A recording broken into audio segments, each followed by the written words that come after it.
are now tuned into the judges table. Representing the 314 in St. Louis and the 816 in Kansas City. Here's your hosts, Slick 50 and Polo J. Yo, what's going on? What's up? Hola, ¿cómo está? Yes, sir.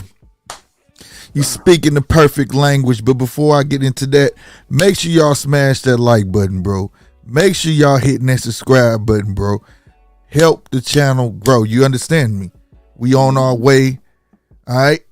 We moving. We are moving. I see the needle moving, but I want to move even faster, bro. We trying to get to that 1,000 subscriber giveaway for the signed shirt by the likes of Cambosis. Everybody you could think of in this era has signed this shirt. So make sure you're hitting that subscribe button. You understand me? And be sure to follow us on our respective Instagrams as well. All right? Yes. Now Sir. my man was just speaking that was Spanish, right? Yes. All right. I gotta give a big shout out to Cuba. The Fidel Castro ban has been lifted.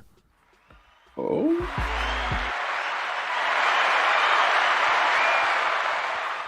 That is huge. That is majorly huge. A lot of people don't understand, man. I'm gonna be honest with you. I knew they had a ban. That's why a lot of them deflect and try to get away and come here. You know what I'm saying? You know, so they can. It wasn't just boxing either. It was anything contact. You know what I'm saying? Sports. You know what I'm saying? And I never really looked up to see why. You know what I'm saying? But I'm happy it's gone. You know, as dumb as it sounds. But I'm happy it's gone because now, man, it's like ripping the Band-Aid off of an open wound that needed to be sewed up. The blood is finna be flowing. I got a guy that I've been waiting. His name is Andy Cruz. Shout out to Andy. Andy know who. Well, he don't know me per se, but have you ever got something from IG where it was like why you trying to be friend me on IG? Yeah. Right? And I looked at this stuff, you know what I'm saying? I'm like, oh, okay, cool. He a boxer. So he see me, you know, I got boxing stuff on my thing, right? Mm-hmm. So I'm like, oh, okay, that's what's up. But I know he speaks Spanish, so I'm like, man, okay. But he never tried to have no conversation with me, you know what I'm saying? So I was like, this dude is cold, bro. You know, he remind me of a Pernell Whitaker. He got the move, but what was different about him was he's a Cuban fighter that likes to stay in your face. Oh, and that's kind of different. See, now that's gonna break the mold of what we're used to seeing from Cuban fighters, and he's damn good at it. So, yeah, I definitely had to give a shout out to him and give a big shout out overall to Cuba, boy, because they finna come. They are finna come. They are finna show up at the front door knocking with no problem. And just to prove, just to give you a taste of what's to come. All right. Mm-hmm. I just want to show you a little something. Just a little taste. He bad. He nice. Ooh. Ooh. Oh, punch accuracy, head movement, everything I want from a boxer, bro. You saw that slip? Boy, bad, bro. So he gets to come out the amateurs, bro. It's a beautiful thing. Beautiful. But it saddens me. It saddens me. Speak on it. You know, all this is going to do is shed a light on how poorly trained the African American boxer really is. It really is. With this floodgate happening, like I already feel it on the baseball side and things like that, soccer, but it's going to start moving into basketball. I have no problem with that. But boxing, it's going to bring out the glaring holes Because Okay. one thing that I do know about fighters from other countries, Mm-hmm. they're not afraid to get into the ring, no matter what the split is. No matter what the split is. So I see this as a way that the American black boxer is about to be phased out of boxing. I don't think the black boxer will get phased out of boxing. I think the ones that ain't worth shit are going to disappear a whole lot faster. And that's the ones that's And in the pressure spotlight. and the pressure is gonna make diamonds.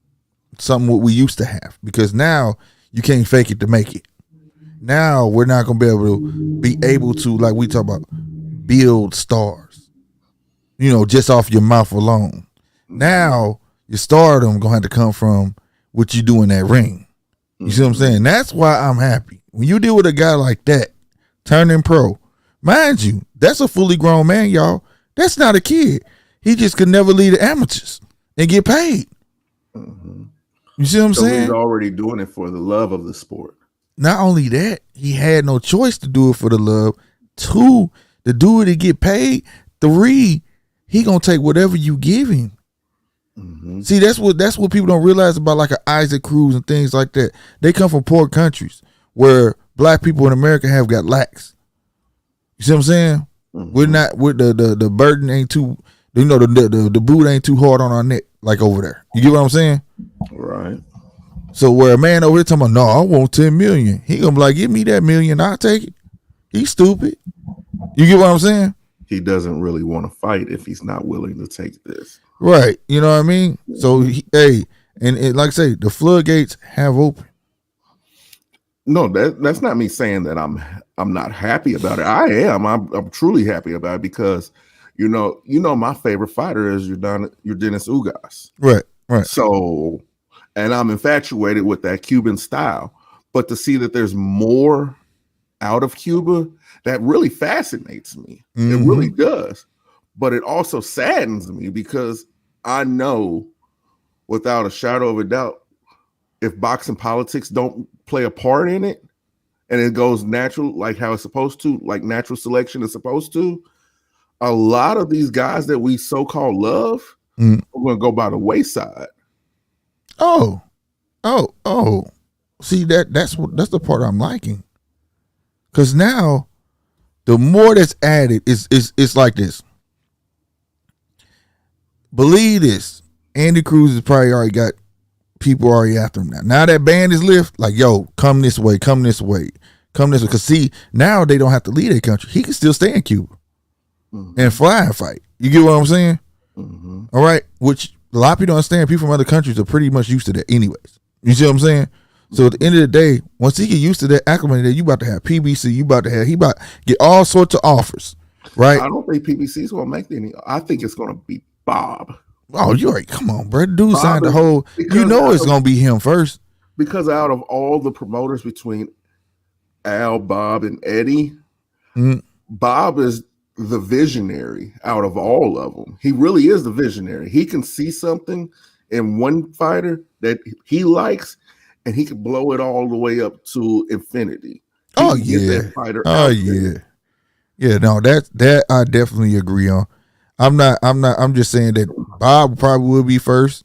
He put it this way. What's that one white guy that was going to Puerto Rico and signing everybody up for baseball? He's that guy. You talking about the Yankees, George Steinbrenner? Yeah, he's that guy. Okay, we know who Bob is, but I'm just saying Andy's finna get a lot of offers, and amongst that, whoever lands first, they go to Andy. Who's your friends? Let me see your friend. Let me see your sparring partners. And the sad thing is, I can see a situation where he'd be like, "I'm not even the best one here." That's what I'm saying. I want to see Andy friends. Who you box with, bro? You see what I'm saying? Who your coach is? Who I need to know everybody that's part of this camp. I want to sit down and watch all y'all box. You know what I'm saying? See, and another thing, poverty here is different than poverty. Oh my God! Other countries. Who you tell? If you've never been to another country, I have. You think what I'm saying is bullshit. I was in Nassau. It's Poverty is different. Way different. Puerto Rico, Jamaica, the Dominican, Cuba, all these places, even south of the border in Guadalajara, all these different places, poverty is different. It's way different. So the way that the American black fighter or some American white fighters can be like, I came from the struggle, I came from the mud. You had programs. There's no programs there. There's no programs. So your struggle compared to that struggle, I think that fighter is a little bit hungrier than you are. Classic point. Manny Pacquiao. Poverty in the Philippines is different than poverty in New York, Los Angeles, Texas, all these other states here, because there's programs to help in some cases. There's nothing. You're either eating out the trash or selling everything that you have just to eat for that night. Or for just your mama to eat. Or just for your mama to eat. See, those fighters, they have something to prove. Matter of fact, we could go even farther back. The great Roberto Duran. I'm sorry, hold over. Stupid, bro. No matter what. First in line. First in work. Go ahead, bro. I should have read your shit. Go ahead. Yep. I mean, but yeah, poverty's different. So them fighters is going to be a little bit hungrier than you are. And it's going to put a glaring light on it. It's going to put a glaring light on it. And I hate to say it, fighters like Adrian Broner, and some of these other cats, Keith Thurmans, and even to a lesser degree, these Sean Porters and Earl Spences, they're going to be a way of the past. Well, yeah, I see that happen anyways. The first name you said. I believe with this, this officially puts the nail in the coffin of the Mayweather babies. Yeah. Well, it'll be a little bit of hint of Mayweather still around, but are they going to be able to? Put it like this: the new era already showing that they're brushing away from it with the shoo, and all of them. They already shine away from that style. Like that style, that Philly shield, not meant for everybody. And then you bring these guys into it.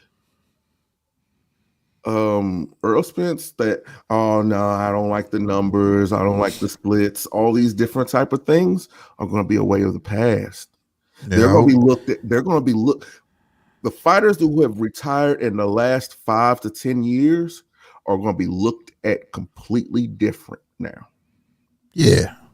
And luckily, a lot of them on their way out. Yeah. Not only by their fighting style, but their resumes as well, because these guys that are going to be coming in, they're willing to fight. You see the young boy Jahad Tucker willing to fight every 3 months. Right.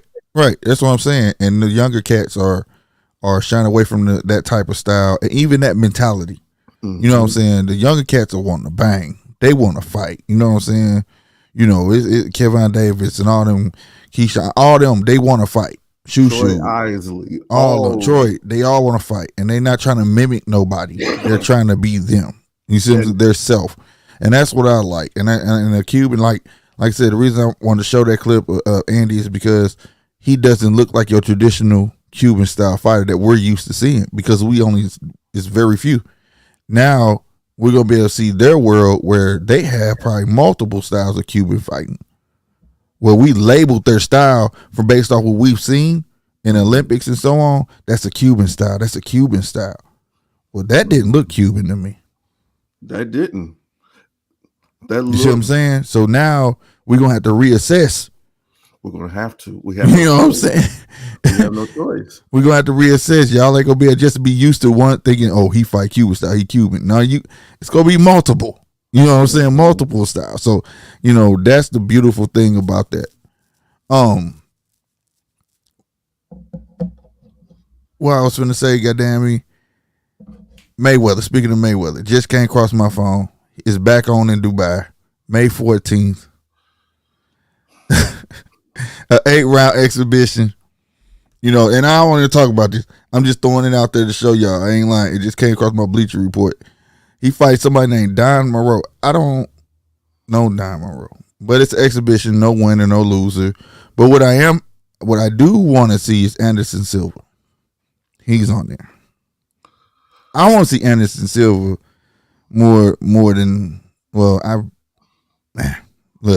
don't talk down nothing, but I just want to see, and I know I want to see Anderson Silva. He fighting somebody named Bruno Machado. Don't know who Bruno Machado is. I've never heard of Bruno Machado. Me neither. But that just can't literally like, bing, you know what I'm saying?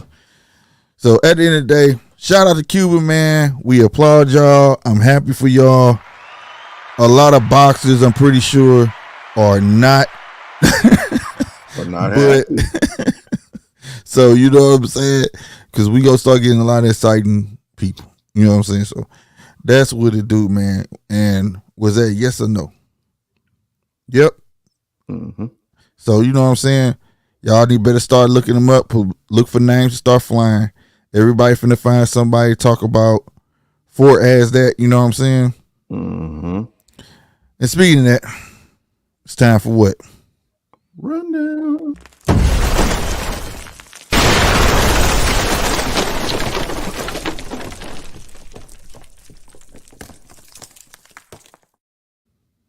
Hey y'all, listen up. It's Polo and the Rundown. I ain't got much time because the CEOs is going to be coming pretty soon, so I'm going to make this short. Tomorrow, opening day, baseball. Get up on it. Support your teams. Support your local teams. Always support your local teams. We got some interesting matchups, but you know opening day don't really mean anything. It's about time you get to June, July is when baseball season really starts. Forget all that now. NBA, the Lakers are officially out of the playoffs. They're not even in the play-in. Them dudes are hot boo-boo. Hot boo-boo. Anybody who says that LeBron James is the GOAT, you might as well drown yourself in an inch of piss. You might as well do it because you have Hall of Famers on your team and you have some people who could have been rookie of the year and you still can't make the playoffs, and all of a sudden magically everything is their fault. Now you talking shit about you would really love to play with Steph Curry. Don't bring your ass to Golden State. You better not bring your ass to Golden State. That's my team. I love Golden State. I've been rocking with them since '96. Don't do that. I don't want to see you there. Matter of fact, if you come to the Bay, I know some real hitters out there in the Bay that'll touch your ass. So don't do it. Don't do it. Next, UFC. There's a card coming up on April the 9th. We're going to get the Korean Zombie in action. This dude is going to he's going to put hands on some people. He's going to really do it. And then, bruh, it's just a phenomenal card. I mean, you are not going to miss out on anything. You're going to get Shamov, forgive me if I'm pronouncing your name wrong, versus Gilbert Burns. That's going to be one heavy-hitting ass match. It's not going to go to the ground. And if it goes to the ground, they're going to get stood up real quick, and they're going to be banging. And then we're going to get Sterling versus Peter Yan. Man, when I tell you I've been waiting for this match, I've literally been waiting for this match. I don't care if what else is on. April 9th, I'm watching this event because I need to see that. I need to see who sits on top of the bantamweight throne. And in NFL news,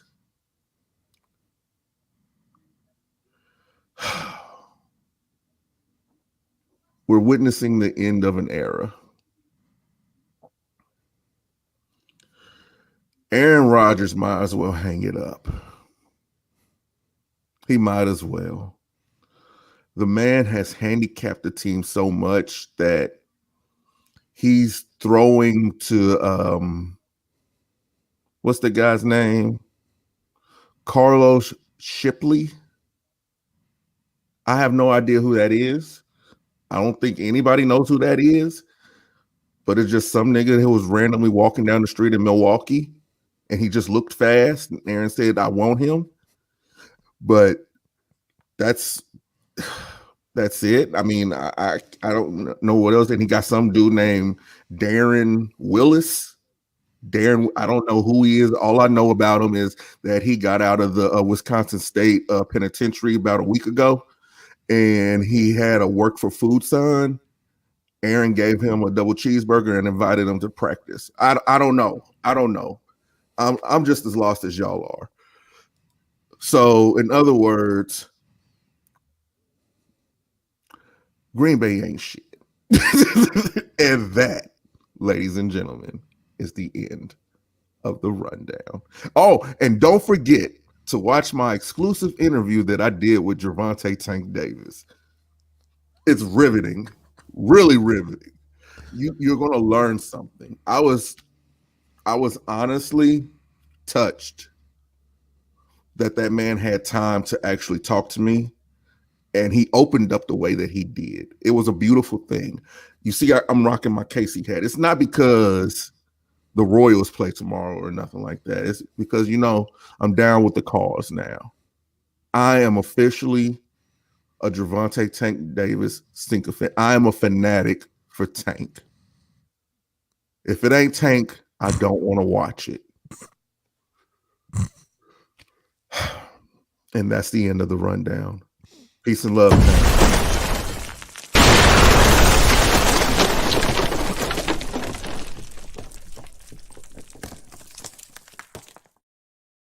Boy, you know how hard it was when you hold my laugh in the whole damn time. You dirty dog. Dude gonna talk bad. You gonna talk about them. That's what you can do. Don't talk about them, man. This dude done lost it, man. Y'all hear that stuff? We garbage. I hear this every year. Now watch some miracle happen. I'm sticking to it. And watch what I say. Watch what I say. Something gonna be crazy. Yep. And they gonna be like, this guy's phenomenal. Who is this guy he's throwing to? Yada, yada, yada, yada, yada, yada, yada. You know what I'm saying? And he won't make a team on any other team in the NFL. That's fine. That's fine. Did nobody know who old boy was? Why he went to the Raiders. And didn't nobody know who Donald Driver was, and so on and so on. Pick. You know what I'm saying? Right, but he wasn't doing that at first. He would become a star till he got to earn. Let's be real. Green Bay been picking up bums. Let's be real, bruh. Besides Ryan Woodson and who else was? They came from somewhere else. Everybody else was what? I got something to show you. I'm just letting it be known, bro. This is Aaron. Ryan, don't clown. This dude. Here you go with this shit. Oh. Man, that's why I won't play. Back in 82, I used to be able to throw a pigskin a quarter mile. Are you serious? I'm dead serious. Watch this.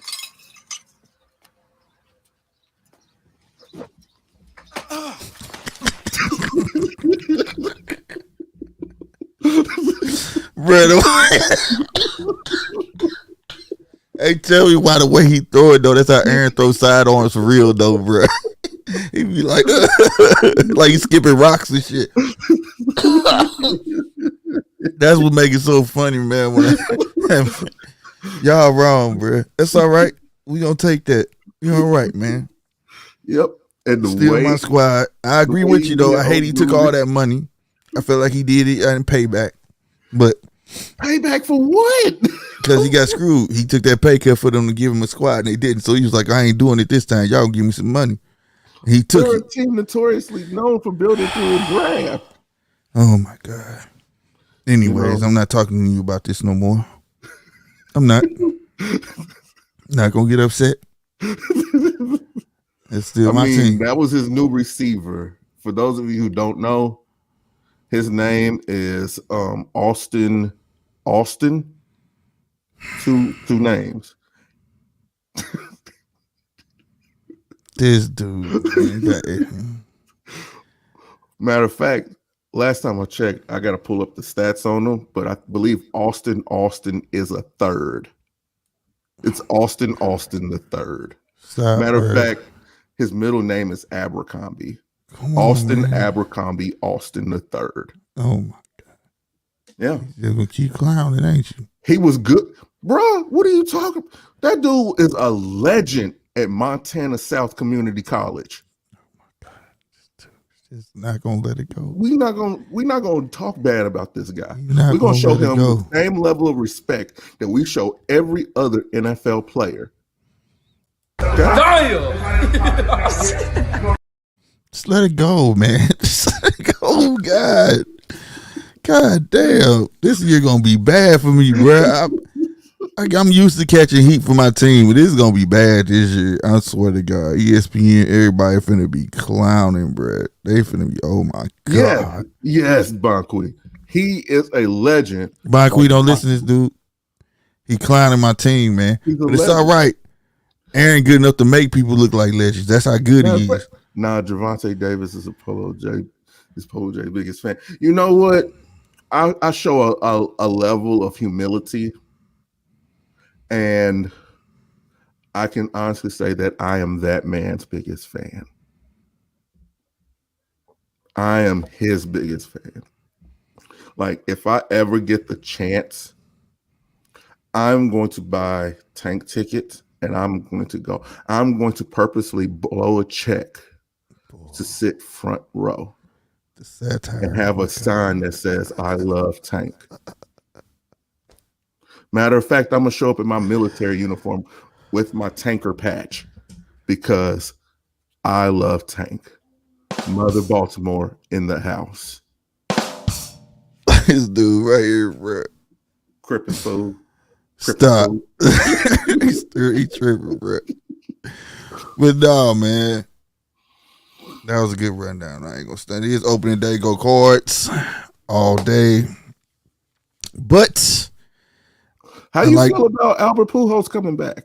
Man, he doing it to retire. Like Zach Greinke is doing with the Royals right now. Yeah, he doing it to retire. You know what I'm saying? That it's so stupid. He got more money to come back, and he only wanted that little bit to stay before. Mm-hmm. That I was like, you gonna give him them extra millions this time around? When you could have gave it to him for the stay. What the hell? I was like, that is the dumbest. I don't know. That's the Cards though. You know, they don't keep the same team. They push people in and out. People they should have kept. They just let them go. You know what I'm saying? That's what they do. So it is what it is. Effing with Tank. Why would you say that? Who said what? G Fish. He said that I'm effing with Tank. Let me thing ain't showing. Let me tell you something, buddy. Okay? Oh shoot. There he is. Let me tell you something, buddy. Tank is that guy. Okay? He took time out of his day to bless me with his presence. Mm-hmm. And I got to know him. I really got to know him. I got to know the real Tank. You got G-Fish started. G-Fish, don't get him started, bro. Y'all go check the video. It's cool. But, bro. It was a riveting on reels though. You a fan of him though? I'm a fan of Tank. We pretty much grew up in the same kind of way. It's just my path led right and his path led left. Got you. Y'all got similarities. When y'all grew up. To where I could see my life going that way. I got you. Now that's no cap or nothing like that. Got you. So anybody here watch the video, don't take it personal. Just read the description. Please do. Please read the description. Please do. I don't need when you watch that video. It's over there. It's in the red corner box, and go check it out. Support the video. Give it a like, but please read the description. Please. I don't need no more DMs.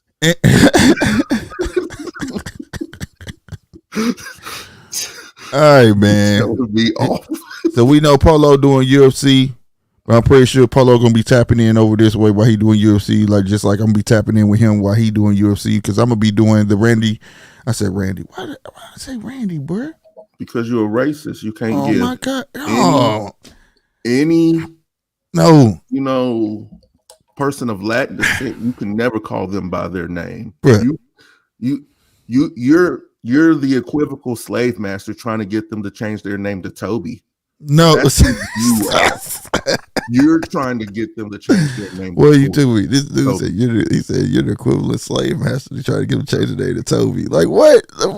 Who thinks of shit like that? I don't. Only Polo, bruh. Only Polo thinks of shit like that. What's his name?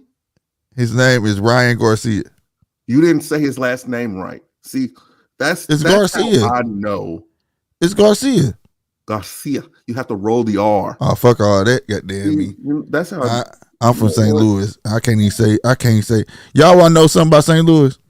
You want to know how to say you from St. Louis without saying I'm from St. Louis? Your R's. Karen. You know what I just said? Corn. No. Karen. Karen. And I'm carrying something. That's how you say you.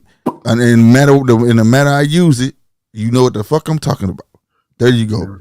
So don't fault me, damn it. All right, it's just me, my accent. But we gonna get into this, man. I got a couple things and point out things I want to show y'all about Ryan Garcia and even Manuel Tagoe. And then I went to look at Tagoe and I was like, I did have seen this cat fight. Now this gonna mess y'all up right here. This is what makes this fight interesting, right? And I want to show y'all this picture for real because this is why this boy wanted this fight to be at 140. Somewhere in between 135 and 140. I don't know how they did that. Yeah, but because he's going to go up. And if I show you this picture, dude swole, bro. Like, he's dumb swole. Like, Who, Ryan? Yeah, bro. Like, he packs on weight, bro. But one thing that I've seen is he's maintaining his speed. Well, yeah, when he lose, but he got to be maintaining it while he getting this big. Because if you saw the weigh-in today, but I'm going to show you a picture that's clearly was taken in between. You know what I'm saying? Mm-hmm. But I'm going to give you the rundown. So we got Ryan Garcia, King Ryan. Then you got, this is crazy, his nickname is Game Boy. Emmanuel Game Boy Tagoe, right? Now, once I realized who he was, the man can't fight. This going to mess you up. There's a 10-year age advantage. 23 to 33, right? You know the record, 21-0 for Ryan. Emmanuel is 32-1, right? All right. He's ranked top 10 in the 135 division, lightweight. Ryan is 5'10". That's always been his advantage. He's kind of tall for that division. You know what I'm saying? He's always had that, right? He's 5'8", right? This is what's gonna mess you up. 70-inch reach for King Ryan. 75-inch reach for Emmanuel. He got monkey arms. Yes. And to his advantage, he has 15 KOs and Ryan has 18. Now, to his advantage though, what's crazy about it is that he could fight. You see fighters fight forward, right? But he could run forward and fight, like walk and fight forward. And he doesn't let you out of his sight. That's what he's known for. All right. That's how he gets his knockouts. Well, you think you're going to back up, you take a step back, he take one with you. You're not finna get away from him. Well, that's a situation where he could get caught also by someone who has requisite speed. That is true. That's why I can't wait to see what's being done with Ryan's new coach, whatever, with them pointing their chin down. And I wanted to point people out. We talk all day, but I want to have an example to show people how that boy be sticking his heel rock and his chin be out like that. And then he always drop his right hand. That's how he got caught up. You see what I'm saying? That's how he got knocked down. You see? It's that simple. You know what I mean? And this dude has power. He's not Tagoe. And I'm not boasting like, oh, he has power. You know what I'm saying? Obviously, Ryan has power too. But I'm saying that he's not fighting no Rudy Poot. You see what I'm saying? Mm-hmm. This dude's not no garbage ass cat. You know what I'm saying? He's actually taking a challenge. You know what I'm saying? So I commend Ryan on that or whatnot, and I can't wait to see it. And also on the undercard, you're gonna have King Rosado versus Mosley Jr. All right, Mosley Jr. fought last year Quigley, and it was I thought Mosley Jr. won that fight, bro.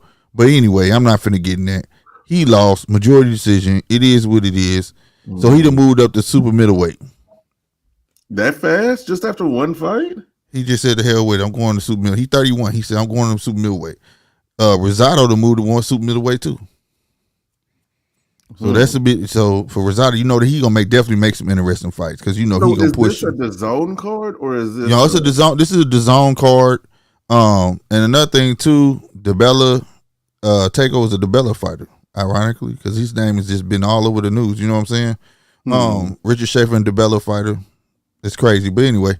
And then, but if you know the zone cards, bro, they say it's 3 fights: Esperanza versus Vajuka, or whatever. Only hold for 15. Right. They say it's 3. It's gonna be 2 undercards, and then the main fight. You get there, know it's gonna be hella fights, bro. No, this dude don't still got this picture up here, bro. What are you doing? What are you doing? But anyway, at the end of the day, just prepare yourself because y'all know me. I'm be on there. Y'all can come in and out, rock with your boy. It is what it is. But what I wanted to show y'all was this, though. I don't know if this picture gonna blow up. Let me see.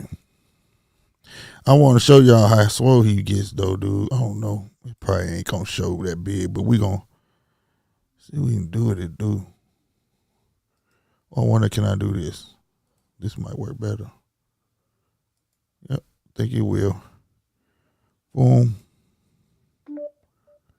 What was that? You so much you could do anything. Oh, don't do that, bro. This dude tripping, bro. Don't do that. Don't do that. Dude. That you could you could do so. Oh my God, let's get to it, man. You want him to do you so much you could do anything. This dude tripping, bro. All right, if you look at this picture of Ryan Garcia, though, bro, I don't know if my arrow's showing on the screen, but anyway, you can see him right there. You see he well defined, bro, like filled out. You see what I'm saying? You can see on his chin, his neck, the rolls. He's definitely gonna go up in weight. That's why I wanted to show this picture, but that's not everything. He's I want to show. Definitely gonna be a big boy. Yes, he's gonna go up definitely. All right, this is the moment of the knockdown. Let me do this. Yeah, I believe this is the moment of the knockdown, bro. I keep getting confused through 2 screens. Okay, now he gonna drop his right. Now he does his whole fight. Obviously we can't watch the entire fight. You know what I'm saying? Mm-hmm. But just check it out. Boom. Now watch this. Right hand drop. He gonna catch your left. Saw that? Yeah. He does that the entire fight. Whether it was a flash knockdown or not, it doesn't matter. Then he goes into beast mode, of course, after this. But you're going to see the rocking, how he shifts his hands and puts them up and down, and he has a rocking to him. See how the hand? He going to keep dropping. See how they go down? Mm-hmm. It's because he wants, it's like a half peekaboo style they use. And all old boy do is time it. Now see how his hands just stand down? See how he do that? It ain't going to work. And now let's see, watch that 1-2 rock. See that? That's got to stop. And he get timed. Right. You see what I'm saying? Easily timed. Now I won't get hemmed up over here though, but y'all get what I'm saying. No. And then for Tagoe, it's like a little highlight thing I found. But dude arm serves him a great purpose, especially with his body shots. See how far he is away from dude connecting and dude just swinging the air. Yeah. And he can hit. And he gonna come forward. See how he come forward with them lunging arms? Because he got that reach. It's almost like a javelin. Yeah. He's hopping with it. He's gonna go away. He got, see the head moving. He got defense. So this ain't finna be some easy or nothing. You see what I'm saying?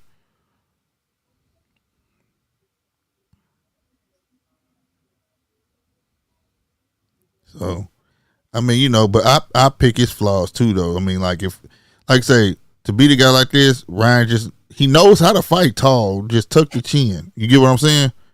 and work you. Let him come to you. You get what I'm saying? Mm-hmm. Or whatever. But you can't, with a guy like this, you can't show a moment of weakness because this type of guy gonna jump all over you.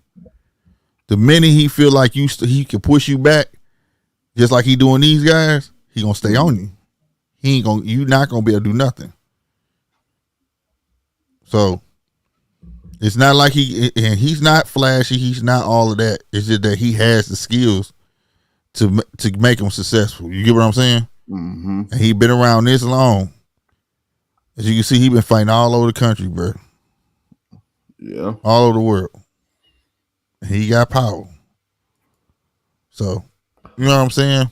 See, Ryan Garcia, he does have power, but it's sneaky power. It's not like it's like knock you out cold power. Mm-hmm. It's that good enough. Like I have enough to put you on your butt, but I don't have enough to knock you completely out. Right. I mean, most of his knockouts are just basically stoppages. Let's call it what it is. Yeah, that's what most boxers today, for real. There hasn't really been any real true knockouts. Yeah, like knockout artists. Yeah. Like sleep you for real. You get what I'm saying? On a consistent basis. Yeah.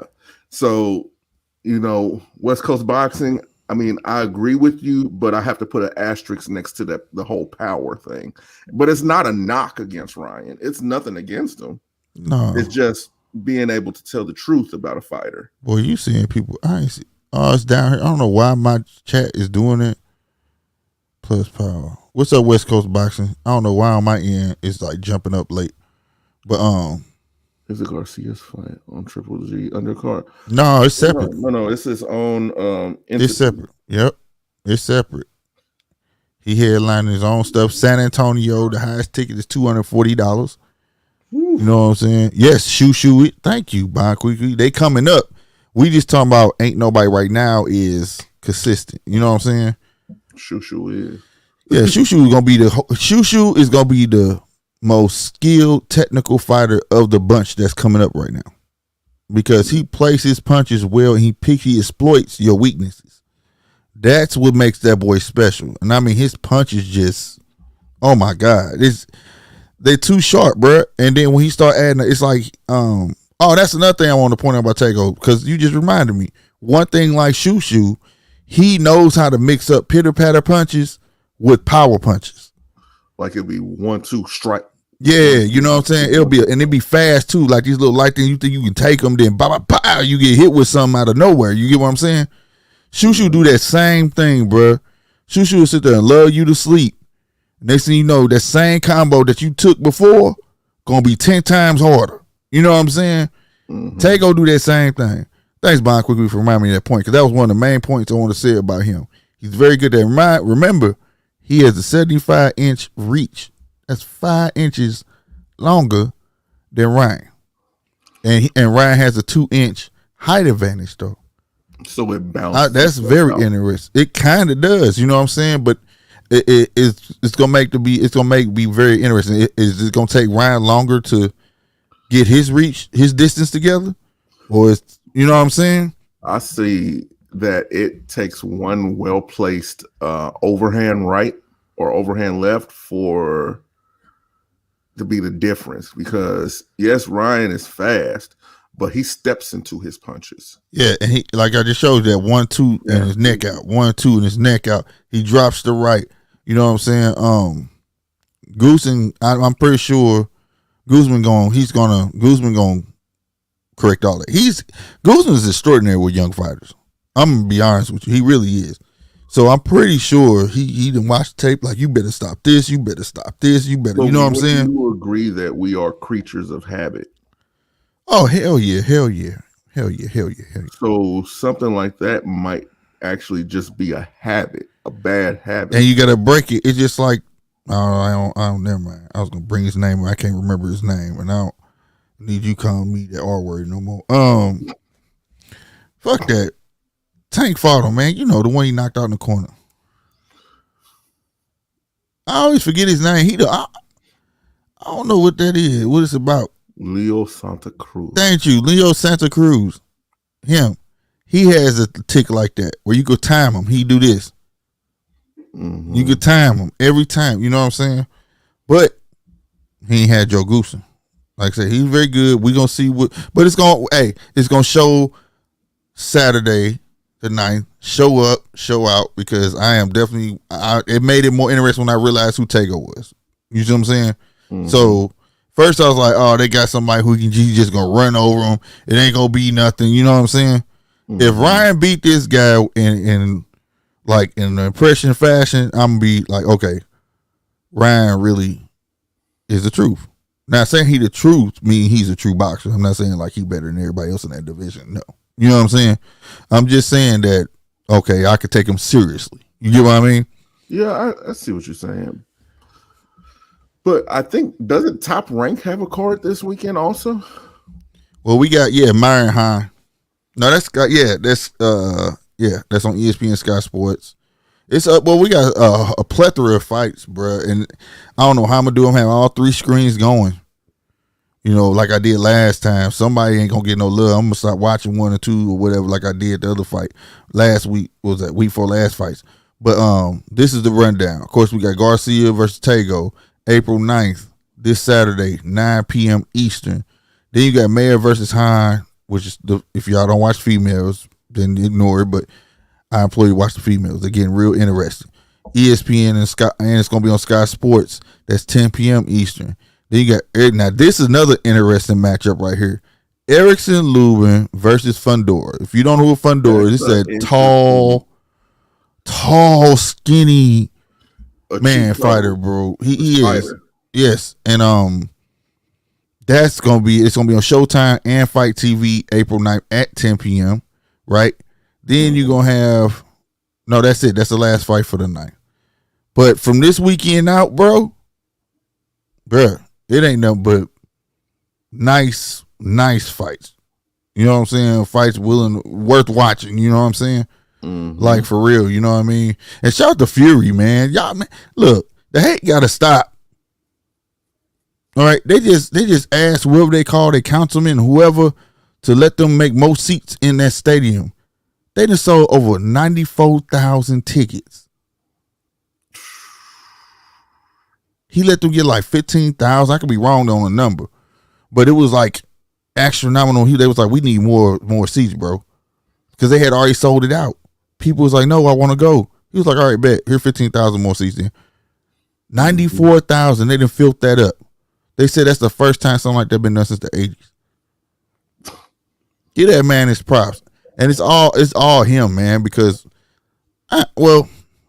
maybe people over there want to see him in white. You know what I'm saying? Mm-hmm. Over here, white don't got a following like that. But maybe over there, though, that's a really good fight to them. You get what I'm saying? Yeah. Because it show sold out. Let's be honest, over here, Dylan White is about the same as a Charles Martin. Yeah. Yeah. I mean, yeah. Speaking of the women. And shout out to Charles Martin, bro. He from St. Louis. I got to give him love, though, man. But yeah. What do you make of the whole Clarissa Shields situation? That's not a situation, man. That's Clarissa doing her job as what she call herself. She's the GOAT, the greatest woman of all time, goddamn me. And she's trying to promote women boxing and create a major buzz. That's what she's supposed to do. She is the sacrificial lamb of this whole thing. She's had belts. She had to leave, come back to get fights, all this stuff, so people can recognize the worth of what women are putting in. You understand me? When she leave women's boxing gonna be in a good place. Boxing's gonna be in a very good place for her, women's boxing, right? Mm-hmm. And I'm with her. You heard me call it boxing. It should just be called boxing. It should.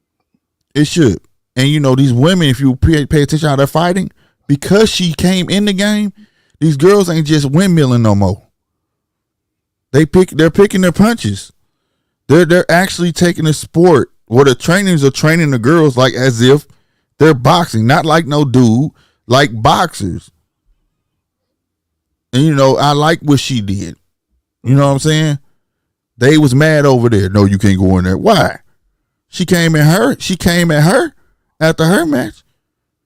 See, like she said, see me with your hands. Keep that same power. Keep that same energy. See me with it. I got another question. As you know, not boxing, but NFL's legendary running back, Frank Gore, has retired. Oh, yeah. Yeah. He's retired. But he plans to make his professional debut on May the 14th. Yeah. And that may be on whatchamacall card. Because same day, I don't know if it's associated with that, but I do know that that's when Mayweather fight. Mm-hmm. And some more news. Did he fight? Did Frank Gore fight already?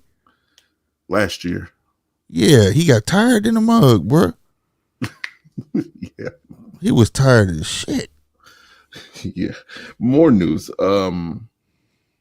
The beloved Nico Ali Walsh has been added to the Valdez versus Stevenson fight. He's been added to the card.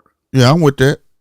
I'm with that also. I mean, I think that guy should get a little bit more exposure, but I hope that they don't burn him out because of his last name. See, that's the thing about the last name for me.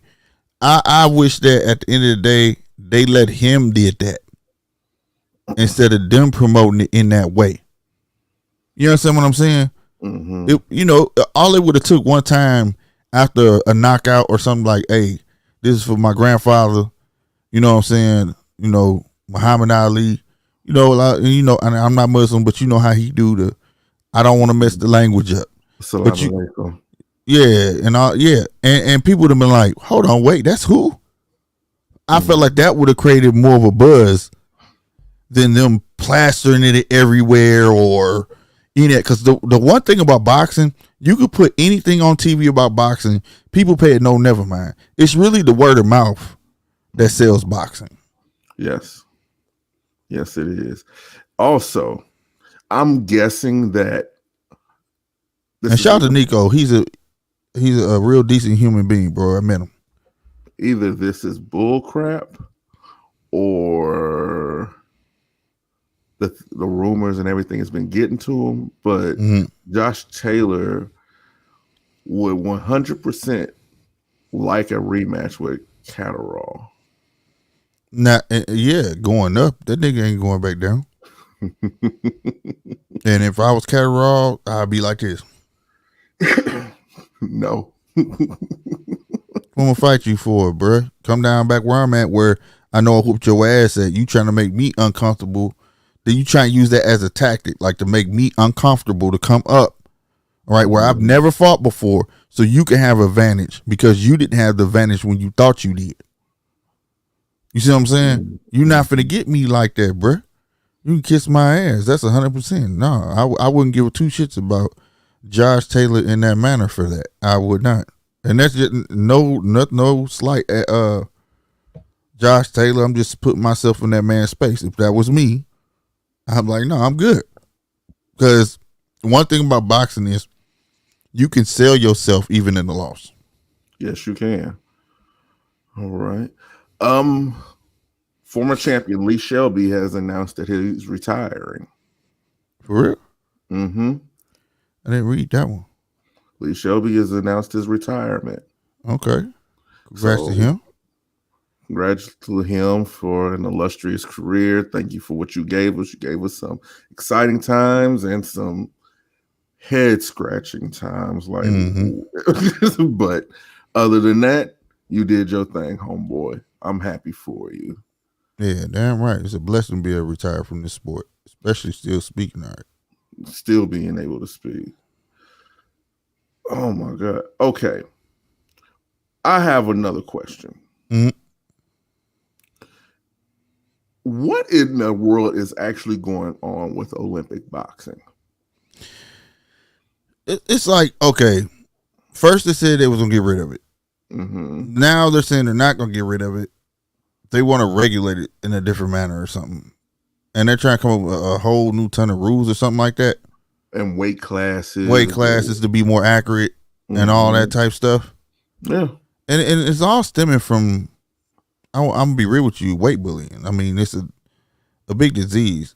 a lot of people over the years just accepted it, but the term didn't just come up. The term, a lot of people back in the day was legit walking around that weight. You get what I'm saying? And they may have been 6 pounds heavier, but losing Yes, 6 that. pounds versus goddamn me 20 It's is a huge big difference. It's a huge difference, and honestly, when it comes to rehydration, that's a big advantage. Yeah. Yeah. You know, and I don't agree with that. I actually like this change. I like this change, and I wish, I mean, more professionals would step back down into that realm.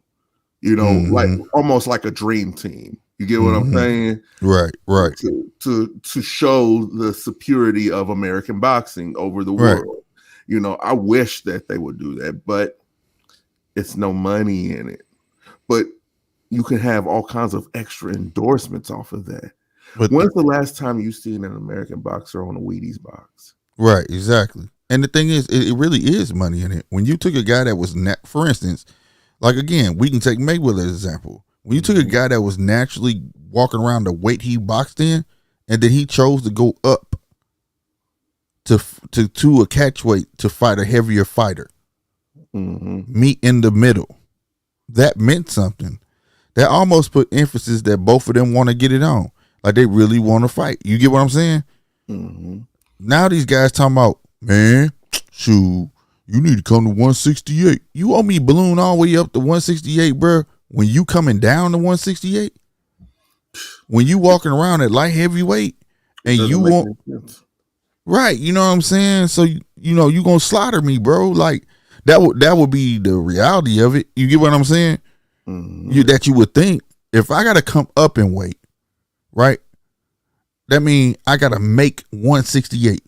You coming down to 168. The day of the fight, if anything, I'm gonna lose weight. You're gonna gain some more weight. Right? So that's I'm all for that too, bro. Like, you know, guys now if you start taking it seriously, like how Earl Spence is, like where every day of his life he like, I have to stay in range. This is who I am. Now, muscle memory is real, body memory is real. That's a different thing. You see what I'm saying? But these guys don't. They turn to piggy wiggy. They as soon as the fight over, they want to go eat all the burritos they want and everything else. I honestly think, and I know boxing doesn't want to do this. I know they don't want to do this, but honestly, I would reshape the boxing divisions like how UFC has them. But you want to know something though? If you do that, it's going to be a lot of what you gonna do with the bantamweights and not bantamweights because that's over there. But what I'm saying is every weight class over there is bigger. All weights and all. Yeah, what you gonna do with those divisions? Keep them. Just keep them. Keep them untouched because those. Let's be honest. Some of the men they're never going to gain any more weight than what they have on them. So you'll have welterweight over there is 168. Right, that's what I'm saying. Their weight classes are bigger, like super bigger. That would cut down on the amount of weight bullying. It would, but it will put a gap because then what would happen is to the lower weight classes, like the beginning minimum weight and on up, you know, it would be a gap almost like how heavyweight is infinite. You get what I'm saying? So say you go it would put a healthy divide. In my opinion, it would be a healthy divide because, what is it? Welterweight starts at 168, and no, that's super middleweight. Well, that's super middleweight. Welterweight is 147, 140, 147. Yeah, that's in boxing. Oh, you talking about UFC? Yeah. Let's be honest. Some of these guys are walking. No, it's 154. I'm sorry. I apologize for that. That's my mistake. Welterweight starts at 154 over there. So, I mean, that's middle. You know what I'm saying? Gotcha. Canelo would have no choice but to pick a home at that point. Right. Right. Definitely not going to be going up that heavy and coming down as much like that. When there's basically a whole 10 to 15 pound difference between the smaller weights and then the heavier weights, you get a healthy divide in between there. You know what I'm saying? So where if, say for instance, Devin Haney is fighting at 140, which would be considered what would it be over there? Close to bantamweight over there? Yeah, that's what I'm saying. Like bantamweight is huge. It would be considered basically like lightweight over there. Yeah, you'll see bantamweights look huge, bro. He's gonna have to go into the gym. He's gonna have to put time in the gym in order to move up because there's gonna be a lot more heavier hitters in that where he's going. All it's going to do is separating the whey from the milk. That's all it's doing, in my opinion. Like all that coming down and having to make weight like that. No. If you're natural, like you said, if you're naturally walking around at that weight, you have no excuse to not be in shape. Right. You get what? So Canelo, what does he naturally walk around at? Probably what 180 something. Guess where he would be? Light heavyweight. That'd be nice. That's where it should be. But you know, you got an interesting point if they shifted that all around the board or whatever. But I doubt it. You know, I just at the same time too though, it boils down to the managers, promoters, and all that stuff because it could be weight clauses in each contract. Like you need to stay healthy, you need to do this because if I was a promoter, bro, on everything, you go get drug tested. 1, 2, you got to stay in shape.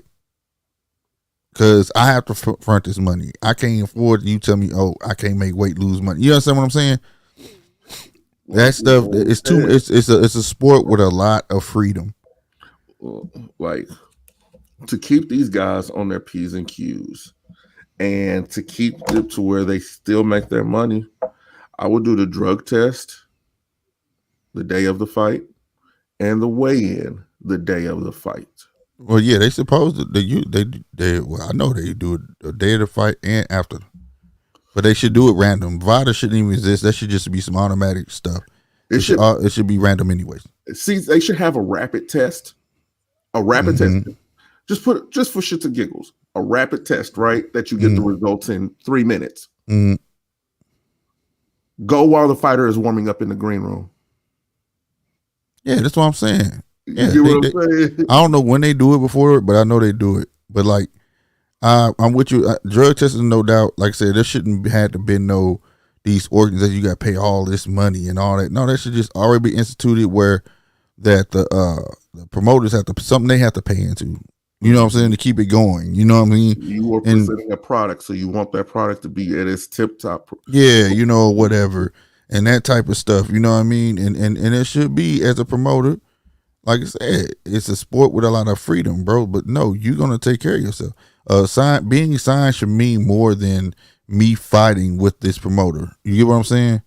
You know, these dollars that you making, you should take it just as serious. You saw Mayweather went to mess his money up. Mayweather stay in tip top shape. He saw when you can make that type of money, I'm staying in shape. I mean, I don't know when the fight coming, but I know they know how much they gotta pay me, so I'm gonna stay in shape. Now, if you do it like you've been seeing Earl ain't blowed up no more. Earl's, like he said, he taking it serious, bro. This I feel like everybody should be able to do. You know what I'm saying? When you making this type of money, but it is what it is. Like I say, it's a sport with a lot of freedom in it. You can quit when you want to. You can, you know what I'm saying? It is what it is. But it would also separate the people who are playing boxing just for a check from the people who are serious about it. Oh, that day coming. Shout out to Q. I mean, that day coming, bro. That day coming, bro. It's coming, but until it does, boxing is in a very, very strange place. Yeah, it's in a strange place. It kind of dug itself out the hole a little bit, but by they doing this, I'm gonna tell you what's helping this 7 weeks of fights is helping. This is gonna give the people time to decide. And I like the way this is happening because usually it's spread it out where you have time to forget what happened to this guy, and you got time to forget. Now you on to the next one. You get what I'm saying? But to the average person, but to the average person, do any of these names ring bells to the average person? I'm not talking about the casual fan. I'm talking about the people who the casual fan have to explain things to. No, cause see that's what we would call a newbie. You know what I'm saying? The guy that don't really care about boxing at all, you know, or don't even think about that type of stuff. Mm-hmm. But if you're around a casual fan, but hey, come over, I'm gonna have a little fight party. You know what I'm saying? Like this, a UFC fan, a diehard UFC fan. Nah, cause see the one thing about you. Let me break this down. Boxing is more eloquent. UFC is more savage. So those are two different type of fans, bro. If you were trying to tell a fan, a diehard UFC fan, what fight to watch, what fight would you tell them? Like it would be something masterful, bro. It would be. I ain't gonna stunt. I'm gonna pull some Sweet Pea Whitaker out, but if it was something, if it was something, upcoming fights, in these upcoming line of fights, what fight would you? Oh, these fights right here that's going down, Fury versus White, because they're big. You said this is a UFC fan, right? So I'm gonna put them in two juggernauts. Definitely Spencer Ugas, because it's gonna be a bit technical in the beginning, then it's gonna end up being a big fight in the end. You get what I'm saying? I wouldn't promote Garcia Tagoe. I would not promote Lubin and Fedor, because that's almost like no disrespect when I say this, but it's gonna look like a circus show because somebody's so tall and somebody's so small. You get what I'm saying? I would not do that at all. You know what I'm saying? But I would definitely Valdez versus Stevenson. The girls, Taylor versus Serrano, I would definitely introduce them. Oh my god, that's gonna be great. You know what I'm saying?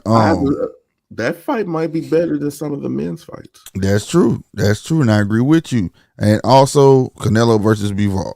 All right, because that's two polar opposite styles that's finna clash. But usually, sometimes it don't make for a great fight. But it's gonna make for a great fight because both of them ain't got no quit. You see what I'm saying? So they gonna make it work. You get what I'm saying? So those definitely will be my picks. I wouldn't put Jamel Charlo Castano. I wouldn't do none of that. Conor Benn for excitement, shits and giggles. Yes. If I had a classic fight that was not necessarily classic but old fight, I would introduce them to Sean Porter and Errol Spence. Okay. Because that would be like the closest to a grueling chess match. You get what I'm saying? How you doing, brother? How you doing? Say what? What's happening, baby?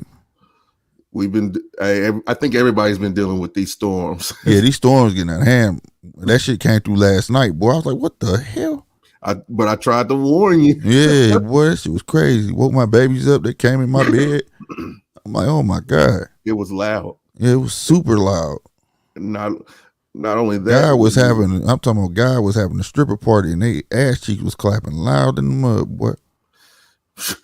I thought you was about to say God was up there having unprotected sex. Oh, this dude's stupid. Don't say that. Don't say that. Oh, who's the top dog at 135? No, Tank. Nobody right now. Tank.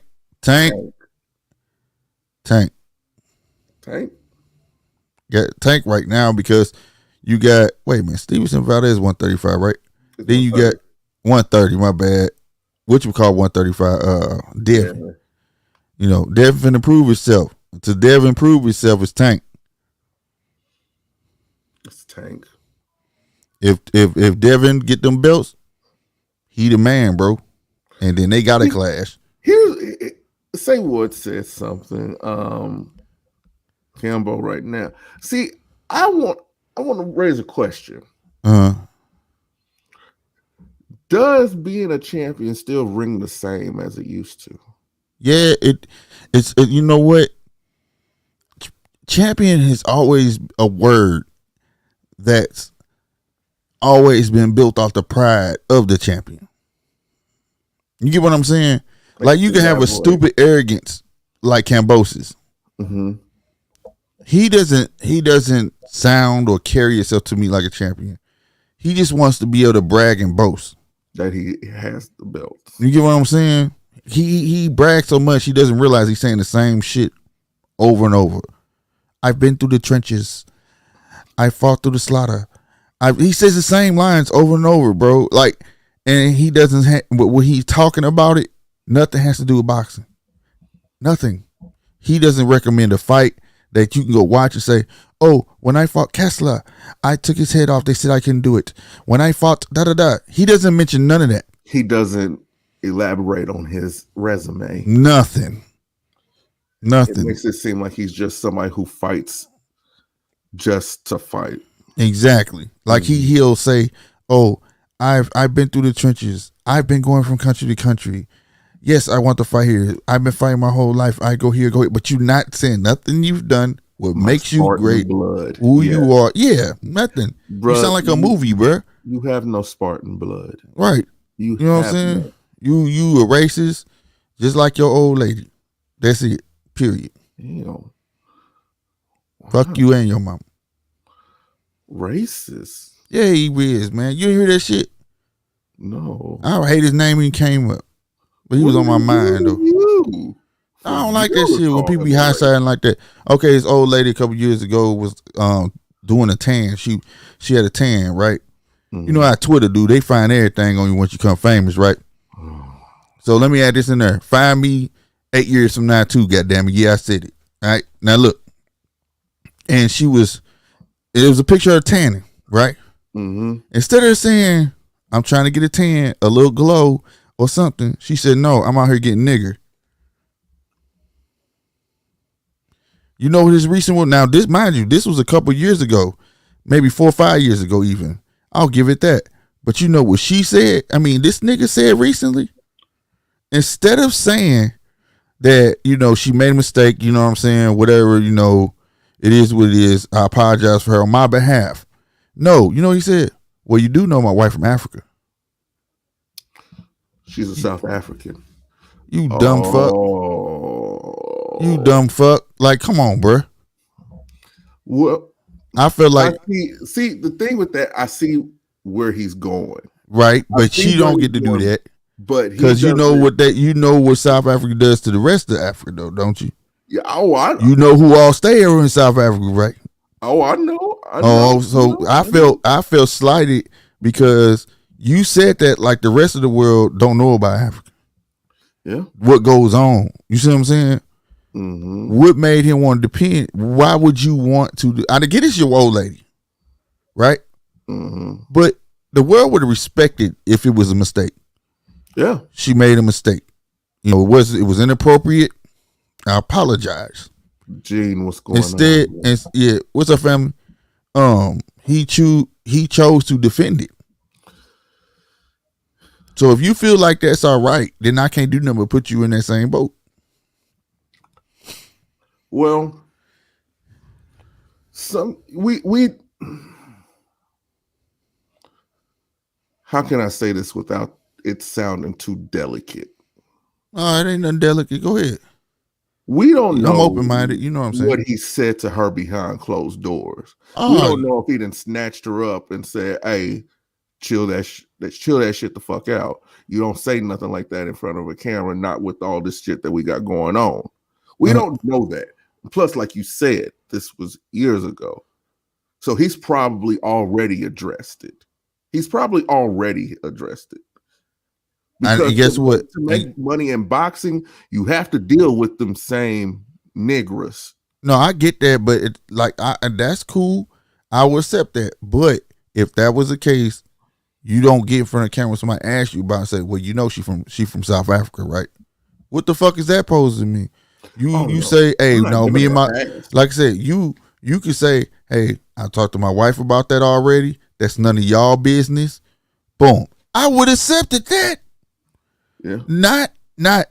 Well, y'all know she from South Africa. Like, no, nigga, you don't get to say that. You.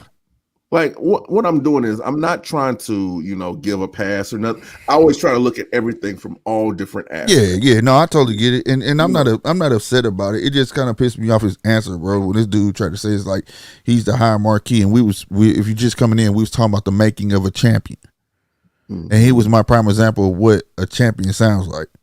You get what I'm saying? A champion to me is an AJ, AJ talked about his resume. He talks about what they said they couldn't. He overcame. He got his ass whooped, and he can get right back in the ring and try to get his cookies. He ain't do it not once. He's done it twice. So that's a champion. He could have went on and made other money. What is the mark of a champion? Is a champion? It's hard. Okay, I'm not talking about in the ring, out the ring. What is a champion? Is it humility? Is it being braggadocious? No. Is it being brash? No. Well, first off, when you're outside the ring. Yes, when you're outside the ring. You're going when it comes to at that point, you're representing that sport. No, watch this. Boxing is one of those sports where it's not like no other sport. When you jump out, okay, this is what UFC and boxing are one the same, but they're both of these sports are not like no other sports. When you outside of the ring, you can't tell people you're champ. The people nominate you champ. Classic scene: Ali Boubaye. That man was walking. People told him he was champ. When he was at home, how you doing, champ? You see what I'm saying? The people call you champ. They know it's been plenty of champions that get no recognition whatsoever because the people saw the fight and was like, bruh, you didn't pull that one out. Mm-hmm. Right? Like Josh Taylor. I don't recognize him for who he is. Catterall beat the snot out of him, but he's not champ to me. More so of the way of how does a champion carry himself? Well, a champion in boxing, a champion should carry himself with respect anyways. But you got to remember, he still has to sell himself as the way he got there. Right? So when he in front of the camera, he still has to act a certain way. But another great Mayweather. Y'all saw Mayweather act a certain way in front of the camera. Mayweather outside of the camera is a whole nother person.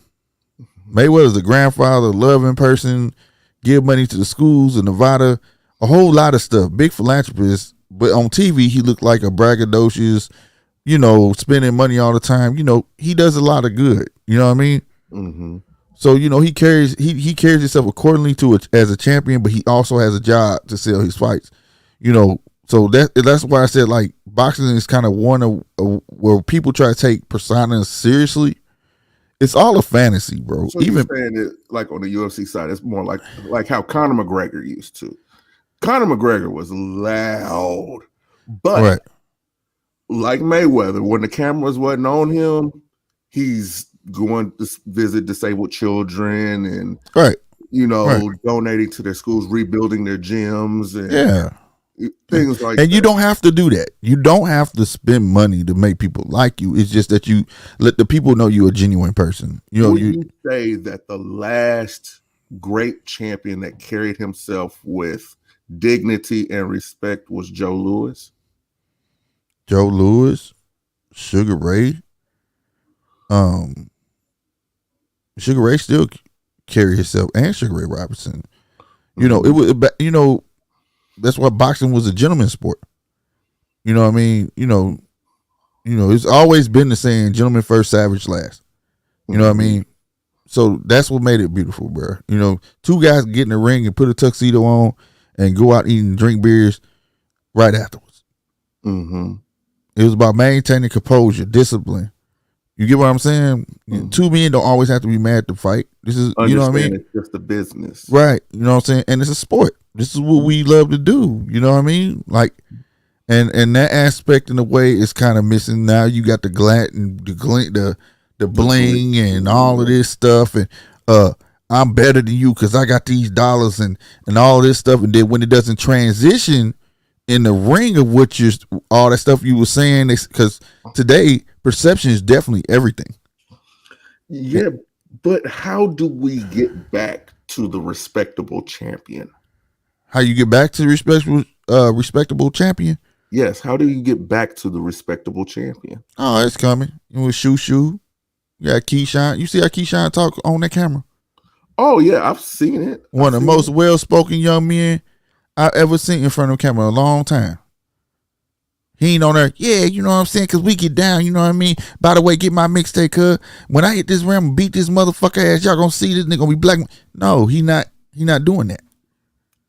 He's well spoken, but it's like it scares you because he's so well spoken, so intelligent. But when he get in that ring, though, he's a monster. Would you say People like that.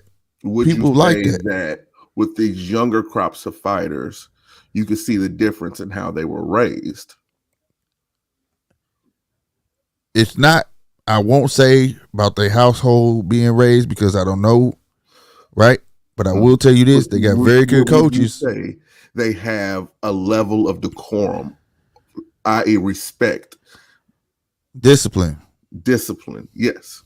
Discipline is one thing that is associated with every word that comes with business. Mm-hmm. You can't have respect without discipline. You can't have none of that. You understand me?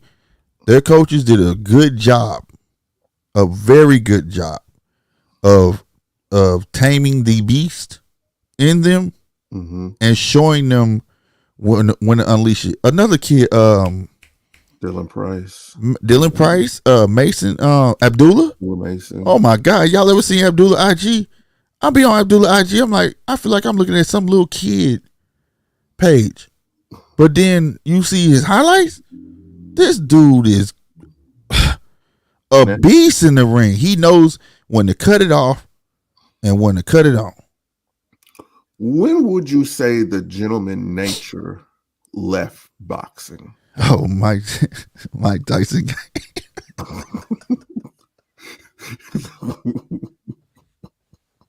That's easy. Well, Mike Tyson came, James Toney and all them niggas came. Well, shit. Real spit. Later Mike, not early Mike. Shit. Mike was a savage. Man, Mike, let me tell you how Mike was getting them damn knockouts, goddamn me. Motherfuckers was used to even exchanges. Like, come on. You know. And then pop, pop, pop, pop. No, Mike was like, let's get this shit over with. Pop, pop, pop, pop. Like, it was different, bro. It was straight savagery. It was savage, and it was damn near not right. You know what I'm not talking more so about in the ring. I'm talking about outside the ring. That's why I said early Tyson when Custom Auto was the one. Oh, okay, yeah. You get what I'm saying? Oh, okay. No, it was actually a little bit before that. It was a little bit before that. It was with Ali. You know, y'all don't see the stuff that Ali did. Like I said, Ali. Oh, I know. Ali shot at Smoking Joe window. Did intimidate him at the hotel. Pop, pop, pop. Mm-hmm. You know what I'm saying? When Mind Games came in, that's when it went out. That's when I'll say it. And when I first came around and really was introduced to boxing, Ali was the guy who played the mind games. So, like, if it was somebody before him that played a lot of mind games like him, forgive me, I don't know that person, but I do know when I really, really got into boxing, he was that dude. You know what I'm saying? That he agitated so much that Sonny Liston had a gun full of blanks and shot at him inside of a casino. That's how much of an agitator he was. You get what I'm saying? I think we need to go back. Like, I think all sports need a revolution at this point because boxing does. I could even say UFC does. It does. Because if you look at the videotapes, the old ones, the Gracies versus the Coutures and stuff like that, no matter what the hell went on in there, at the end they bowed to each other. Oh, yeah. They shook each other's hand. Yeah. You know what I'm saying? Boxing. It's exciting to see a young man win and go jump off the rope, do a backflip or do a front flip, do a cartwheel, something like that. It's exciting. But one thing I don't see is sportsmanship. Yeah. Yeah, that shit went out the window. Sportsmanship. When the world turned into a savage. Then you gotta appease the people on the level that they're on, basically. You get what I'm saying? Like, slick. I'm just saying that's hey. Because I was about to go. Yeah, don't go there. We make sure y'all subscribe to Black Hoodie Energy. Goddamn. He was finna go left with that one. But I'm just it's real though. Like that's what the people want to see. People want to see savagery. And I'm gonna be real with you though. I'm not mad at it. Like, you know, if you could develop a character that sells, right? Because let's be honest, man. people watch these sports and they're living a fantasy. Like, But you know what I'm saying? The thing is, like, people want to live vicariously through people that they have no chance of actually being. That's why I say it's a fantasy. The guy who, that's why I say the last great champion was Joe Louis. Yeah. Didn't curse. He didn't curse, but he drank and he had a gambling problem. And, he had his issues too. He had his vices. He did have his vices. But every time you've seen him, he was respectable. Yeah. He was respectable. Yeah. And he was respectable as a champion. Yeah. He never badmouthed any of his opponents. Never did that. He just said that, he's a tough fighter, or it was more cookie cutter. You know what I'm saying? But it was respectable. It's okay. I'll say this. I don't need to hear. Yeah, I beat the closest to that. The closest to that of what you're speaking today will be Usyk. And I'm gonna say the reason I say Usyk is because Usyk can be friends with everybody in boxing and still do what he do in that ring. And there is friends with everybody in boxing. So, and a lot of these cats today feel like they can't be friends. Like, if for those of you who don't know, you should see how Usyk fanned out over Terrence Crawford. Right. Flipped out. It's like, oh my God. But you get what I'm saying though? Like, he can, that's what it was like back then. Like, it was a job, one, and two, it was a sport that they loved. We gonna get in here and make this money, and we gonna go drink later. You know what I'm saying? Mm-hmm. I made one, but you still my boy. You get what I'm saying? It don't matter. Nobody looked at nobody in the wrong way. If anything, it's an honor to be in there. Me and my homeboy made it all the way to the top, and we're fighting each other. That's how it was looked at. Nobody loses. Right. You know what I'm saying? That's how it was looked at. You feel me? So now, but you saw some of that in Shakur though. Right? Shakur sold the fight, but if you was there, I don't know how much they showed on TV. He hugged that man. He apologized to his wife. All that stuff. You know what I'm saying?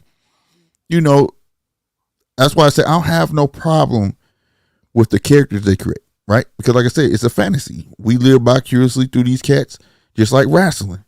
That's what sells wrestling, right? Mm-hmm. It's one and the same, but I agree with you. It should be a level of respect afterwards and even on the streets without doing this on talking shit about each other and this and the third. And again, if you had a true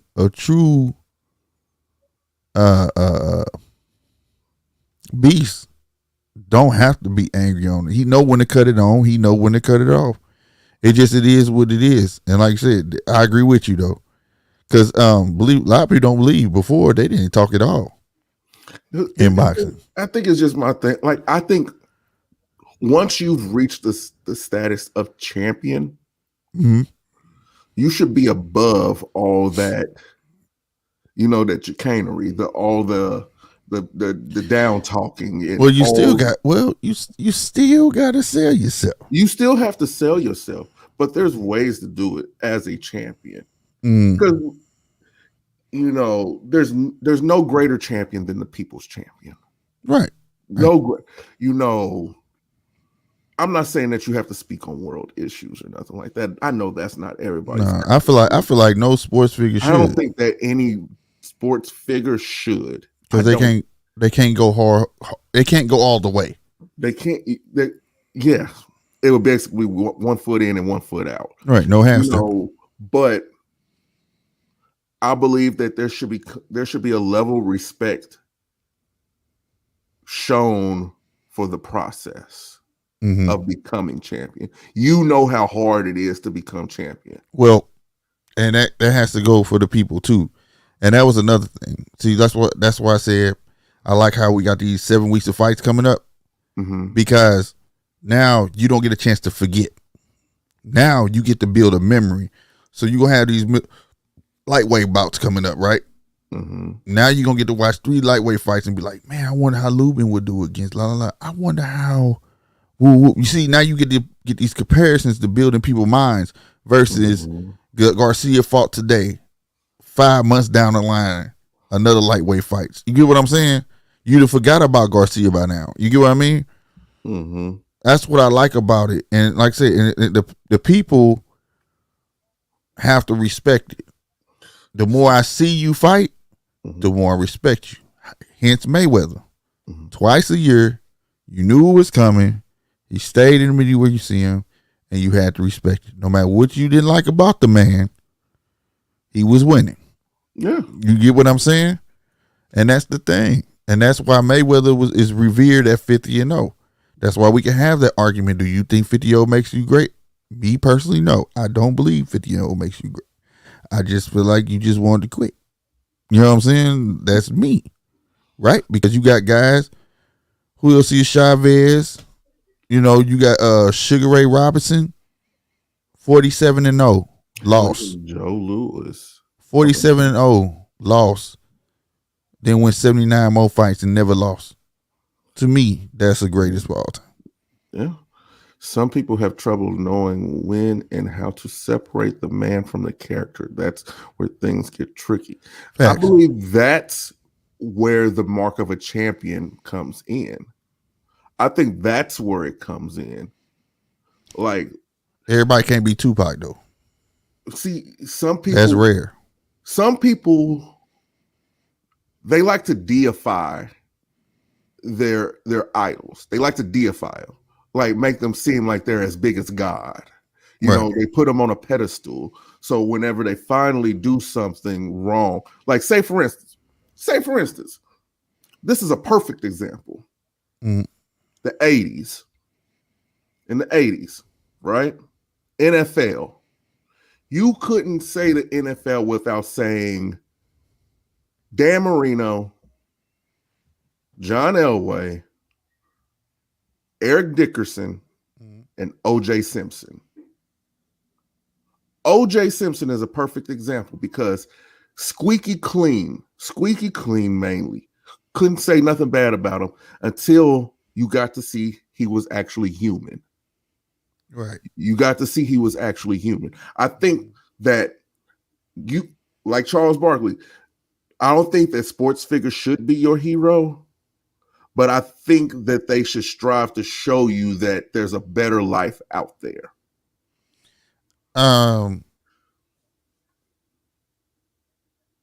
That's a tough one, bro. I don't mind them being your heroes. I think that part falls on the parents. I think they could be your hero, but you know, you like my dad, and also it doesn't help that sports sell pipe dreams. You know, why would you send a basketball star to talk to 10th graders and tell them they should play basketball and become it? Like, come on, bro, it's 10th grade. They should have been playing basketball. Mm-hmm. You know, things like that. But mainly it's on the parents. I believe that, like, everything I watch, I used to be like, ooh, and my dad used to catch me like diving too deep into it. Mm-hmm. It was easy, boy. You know that's fake, right? Mm-hmm. You want to play ball? Well, why you watching him?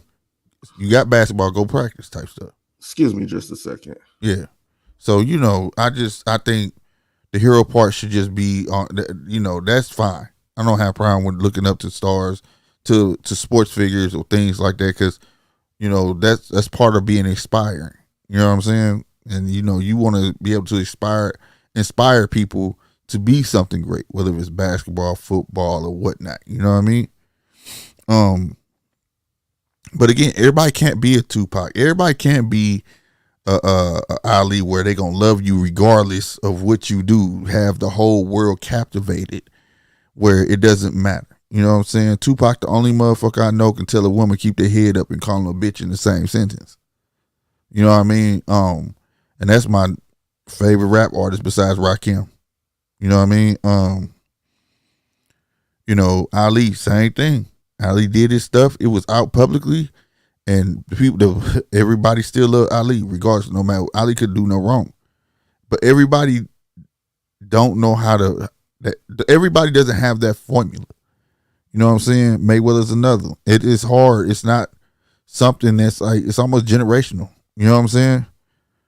It is, it is what it is. You said some people had trouble knowing how to separate the man from. Oh, you read that already. Exactly. AB is a prime example, right? And I just think a lot of people put a lot on themselves before they've made their mark yet. You get what I'm saying? Before you make that mark, like AB talk crap all the time, all the time, all the time. So much to the point when he lost, the people was like, "Oh, you ain't who you say you is." You got them boasting now, wearing chains, the latest fashion, and that's what they want to associate with boxing now. Or you ain't up on this, you ain't got this, you ain't woo woo. It's almost like hip hop, and you barely into your 20th fight, and then you get laid out. And the first thing people gonna say is what they remember about you. Oh, he was too into his chains and trying to make a mixtape and blase blase. You feel me? So it is what it is. Like, I don't know, man. But the state of boxing, to me, it's not dead. It's just in a weird space right now. That's how I feel about it. It's in a very weird space. Like, for real. And I leave Michael Jordan or Reggie. Yeah, there you go. And Michael Jordan, you know what I'm saying? How the whole world knows that everybody says in Forrest, when I came up, the team, they said Michael Jordan was an asshole, right? But everybody loves Michael Jordan, bro, and still he says he's the GOAT of all time. You know what I'm saying? They went through the mud and still came clean, right? You know, it's a. I don't think there is a way to say. I don't think there is a way to define that type of characteristic. It's something in that person. You know what I mean? But the one thing that I can say that they all have, that they identify with, is what said. Each one of these people that I've named have went through the mud first, got there, and then they could talk their shit. You see what I'm saying? Whereas a lot of boxers now, they want to talk their shit ahead of time. They want the jewelry ahead of time. They want the fast cars ahead of time. You know, and everything ain't even fell in place for them yet. But you filling your fans' head up with all of this braggadocious stuff, and he must be the shit. Look what he got. He must be making money. He must be doing it big. He must be. And then you get in the ring and get whooped on. It's a case of when your persona overshadows your skills, right? Your persona making your skills look like they more than what they is, but then on the other hand, they kind of average, right? You know, you see it a lot in boxing, but I do see the transition. I like what I see. Like I say, from the Davises, from DB3, you know what I'm saying? From the shoes, you know, all the young up and comers, man. I like what I see. I see individuality, and I see that they want to fight. Nobody wants to be skipped over. They all want to fight, and I think that's gonna be great for boxing, bro. You know what I'm saying? Devin, you know, say what you will. I'm glad Devin did what he did, even though I feel like the contract, man, that was me. I don't know, but it is what it is. That man did what he felt like he had to do. I may crack jokes about it. You know what I'm saying? I ain't gonna lie.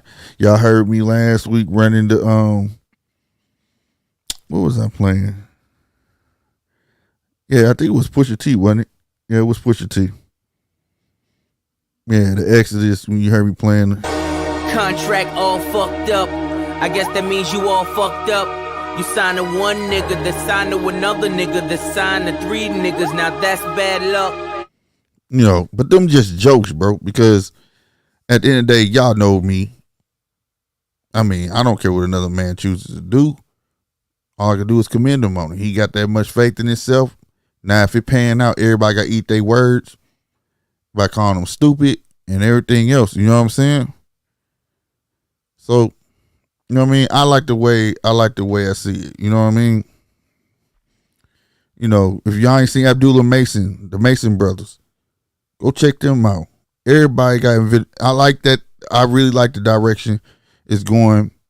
The Danny Garcias, the Earl Spencers, the Ugases, the Bud Crawfords, they're on their way out. We got a whole new set coming up, bro. You know what I'm saying? That is very, very exciting. Very, very exciting, bro.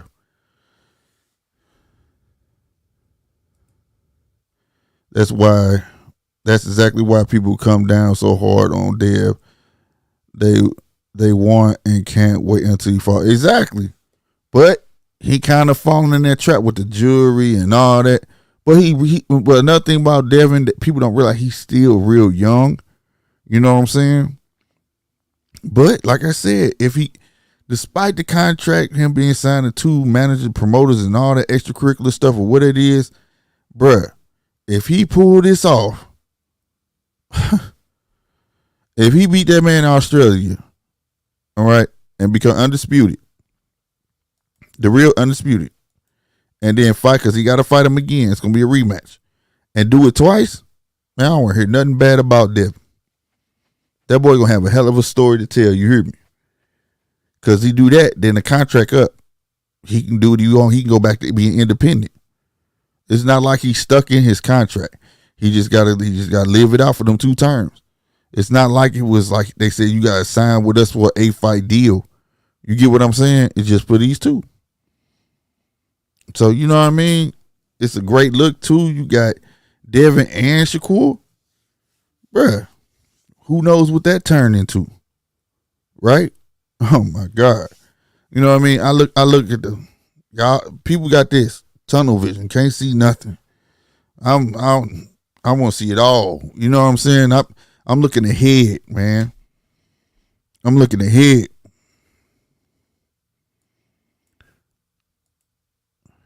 You gotta respect a man that's willing to bet on himself. You know what I mean? Yeah, that's what I'm saying. Straight up.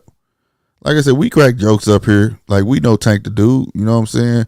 Check that parody out that my boy Polo did, though. It is funny, man, but it's all love to Tank, man. Like I said, read the description. My boy been getting hate mail. But it's funny. It's just jokes, bro. And like I said, we crack jokes up here, keep it lively for y'all and fresh.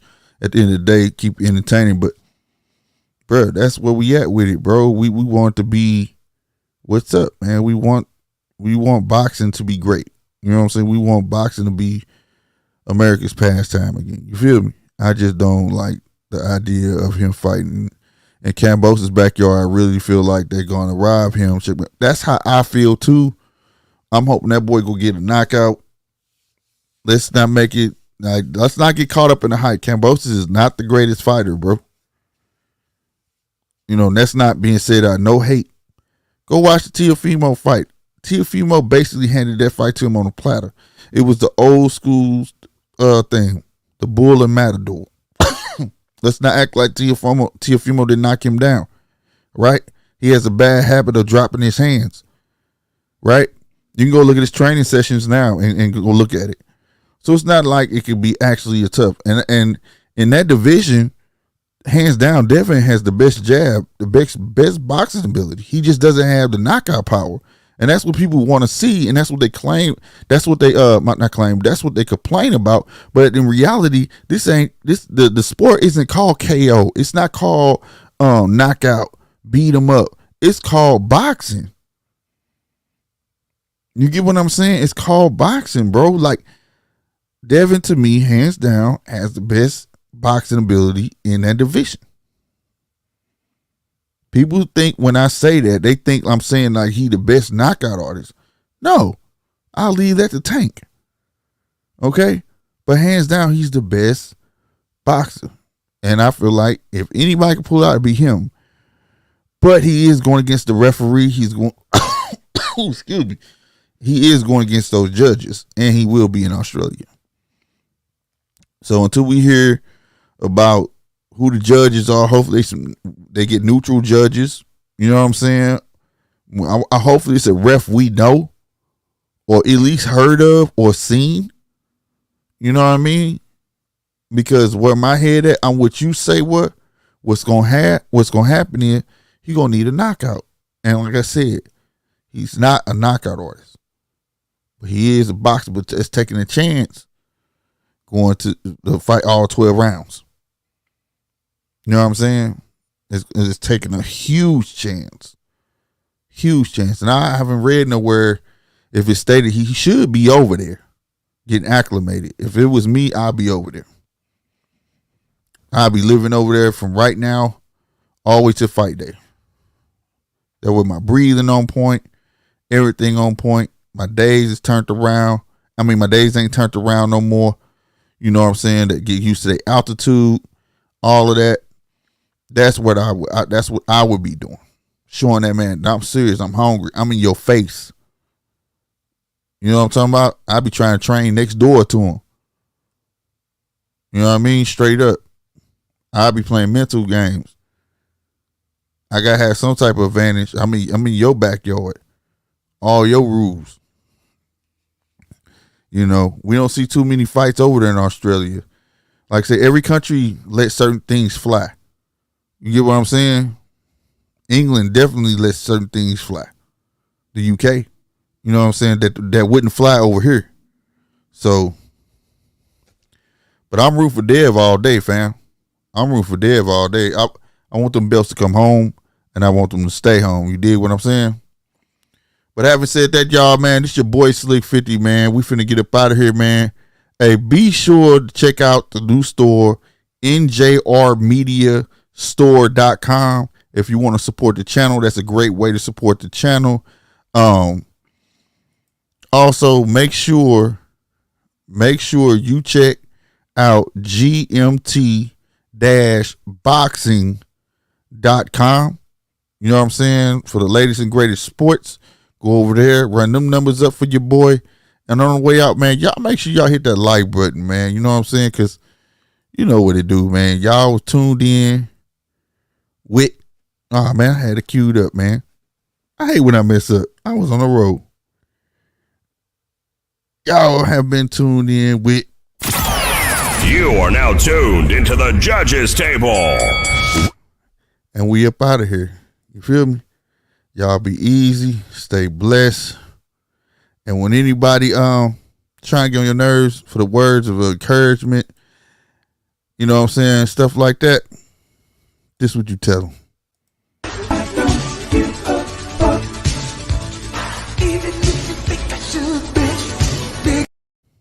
All right, that's what you tell their ass. You know what I'm talking about. And just keep it moving. Any words, Polo?